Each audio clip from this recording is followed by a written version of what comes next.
about when we made the transition from being an assistant to the head coach and all the different things that we've had to navigate along the way, and you've always been steady and fair, and you have the respect of certainly everybody you work with, but I know everybody out here as well. So I just want to make sure publicly I thanked you for everything you've done. So thanks, Jerry. Appreciate it. Thank you very much, Coach. Yep. Thank you. We'll move over here to the right. Austin Ward. I don't imagine you will update much on the status of Jeremiah and Carnell, but just playing without them, what did that do for your offense, and how difficult did that make the week of preparation to try and put together a plan without them? Yeah, I mean, the only thing I'll say really is that they are day to day, and the staff and those guys are working really hard, to get ready to play next week. Over here to the left, Joey. No, but sorry, but I'm just just talk about the week and everything. I felt like the guys had a really good week of work in terms of focus, and it was an opportunity for guys to step up in different ways. And so, whether it was defense, special teams, or on offense, nobody really flinched. Everyone's like, "Come on, let's go play." And I think that's been sort of the approach of this team and this coaching staff. So, it'll be the same way this week, and those guys are going to fight like heck to get back on the field. But no, I thought the guys played hard today. I thought, I think the running game averaged just under 7 yards a carry, and then I think on 35 rushing attempts, we held them to 66 yards. So, that was really well done. And they came out fresh, and they had a couple of things for us that were a little bit different, coming off of the bye week. But I thought our guys handled it again, sort of businesslike. So overall, that was well done. There's obviously things that if we think we're going to get away with fumbling the ball on the 1 yard line or putting the ball on the turf, that's going to cost us a game. We know that can happen. But overall, there was a physicality in the game that I thought was set from the jump.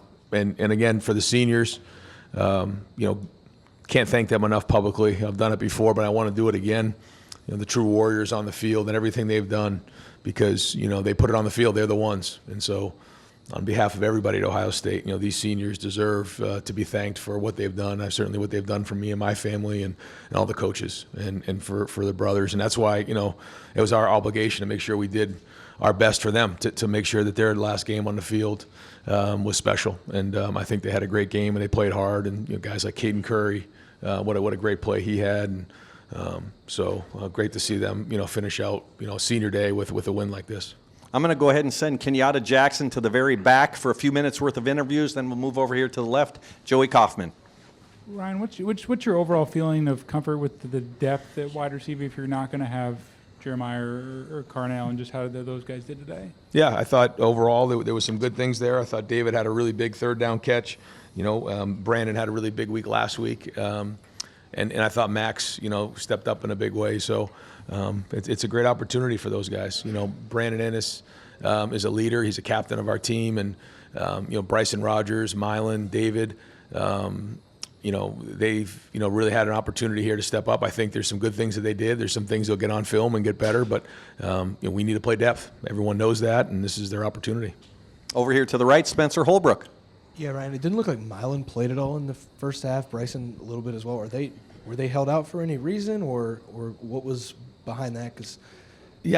He played a little bit, and when he gets in there, obviously we want him to be consistent and do his job, and so we're challenging him to do that and step up in a big way, and the more he does that, the more he builds trust, the more opportunity he'll get. Rob Aller. Yeah, we saw Brandon grab his shoulder. Is there an update on him? Is he okay? Yep, he's okay. And is the running game where you want it to be going into next week?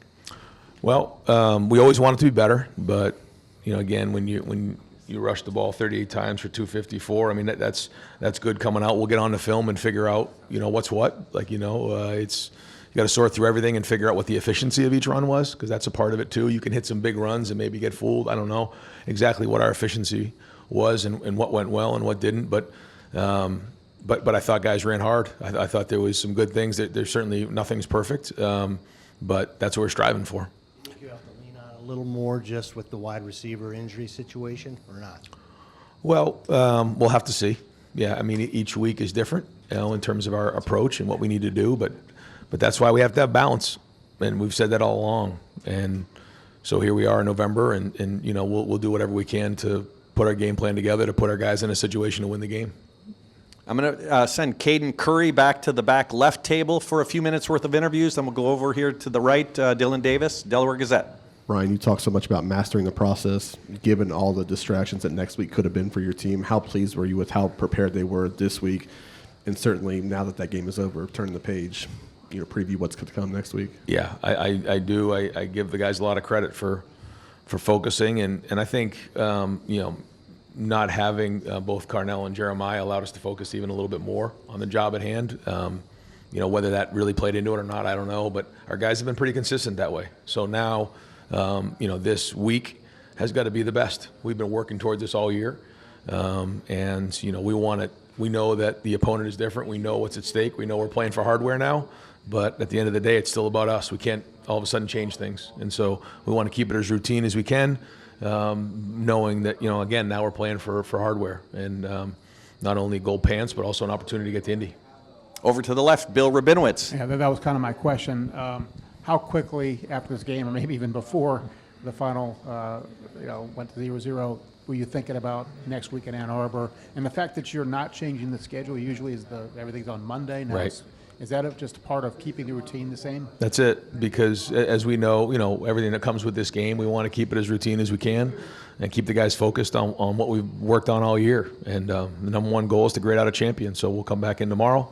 We'll grade this film, figure out who's a champion in this one, and quickly move on to the Wolverines. Were thoughts already started to creep in your head before the game? Yeah, they're always in the back of our mind in terms of what we're working towards. We know this is the last game of the year and what it means to everybody here. So, it doesn't take long in the fourth quarter once the game was in hand to, everybody start figuring out, this thing's coming fast, and it was just a good look in everybody's eye in the locker room, man. We're excited about this one, and just need to focus on, what really matters, and that's everybody just doing their job and going on the road, and what's going to be a great environment, and going to get it done. So that'll be the focus, and we'll continue to do what we've done all year. That's it, and have a great week and focus on that day. And the coach's job, is to give them a great plan, and we got to be at our best. Everybody has to be at their best and play really, really hard.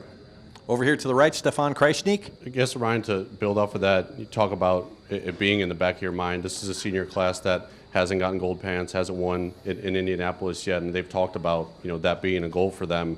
What have you thought of the way they've kind of compartmentalized that throughout these weeks to get to this point and understanding what they had to take care of in order to get gold pants, get to Indy, and all the rest down the road? Well, yeah, you've heard us talk about this, really focusing on the process, because it's easy to just say, I want to get to the last game of the year, but if that happens and you get distracted, you can get upset, and then all of a sudden your season can take a turn bad.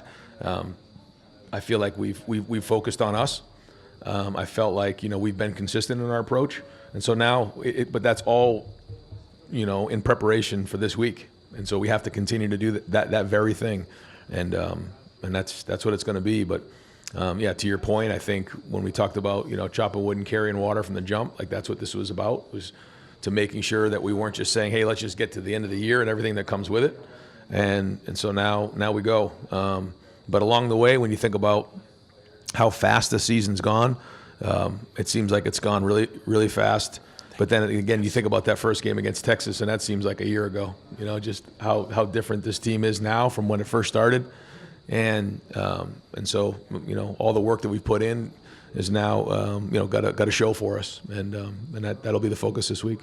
Bill Landis, over to the left. Ryan, the last time we saw the offense with Carnell and Jeremiah was a Penn State game. You guys were explosive, surgical, just sort of what you are when you're at your best offensively. What is your confidence level that you can get back to that with those guys being sidelined the last couple of weeks and not having just the momentum going into this game next week? Well, we'll figure that out once we know what the status is, but the ultimate goal is to win the game, and that's it. And we're going to do everything we can to win the game based on what we have, and we'll just go from there. Over here to the right, just got time for a couple more. Tim May. Yeah, first I'd like to salute Jerry Emig on both tours of duty with the Ohio State football team. Well done, Jerry. Thank you. I don't know if I get that chance later. Ryan, does a 49-yard run count as a home run by James Peoples? You understand what I'm saying? I've been asking about getting that home run. But then number two, what is your confidence in this run game? Because like we talked about earlier in the week, you're going to face better defenses, but do you feel like it's on track now to go to the big house? Well, I think you've seen a lot of progress throughout the year. I think you've seen guys get better, and I think every time these running backs touch the ball, they're they're getting better. So we've been working at it, and you're seeing a lot of progress being made. And again, now we got to be at our best. Yeah. I mean, a 50-yard run for a touchdown is a big hit. And, when you get explosive runs like that, but it takes execution. I thought on that play, our right tackle, Justin Terry, and Jelani Thurman did an excellent job coming off for the second level. And then Nate Roberts did a really good job on the secondary guy. And then we made a guy miss in a hole, and that's how it works. You need great execution, but you got to make a guy miss. So I thought our O-line did a decent job, for the most part, of getting guys to the second level. There was some things that we got to, hit cleaner, but that's part of the run game as well. And when we get, positive plays in a run game and we stay on schedule, then, that's when we're at our best. This will be the last question for Coach Day. 2 more questions for Caden Curry back there. Patrick Murphy. Ryan, you guys obviously have been dominant defensively all season, but when you have these injuries on offense and are working with some things, how comforting is it to know you can rely on the defense, especially early there after the fumble, to get the ball back and kind of get you guys going? Yeah, well, it's a team effort, and when you see us executing special teams the way we've done the last couple of weeks, we pin the ball on the 1-yard line on the pooch. That all matters, and when you're playing team ball like that, they work off of each other, and certainly, as when you get turnovers like that and the ball's on a 1-yard line, and even though we made that an adventure, that's team football, and it's offense's first job to take care of it, and then run the ball and then become explosive and then score touchdowns in a red zone, and when your defense is playing well, it certainly helps. But each game is its own story, and we need to be at our best in all 3 phases and get a team win. Coach, thank you very much. Yeah.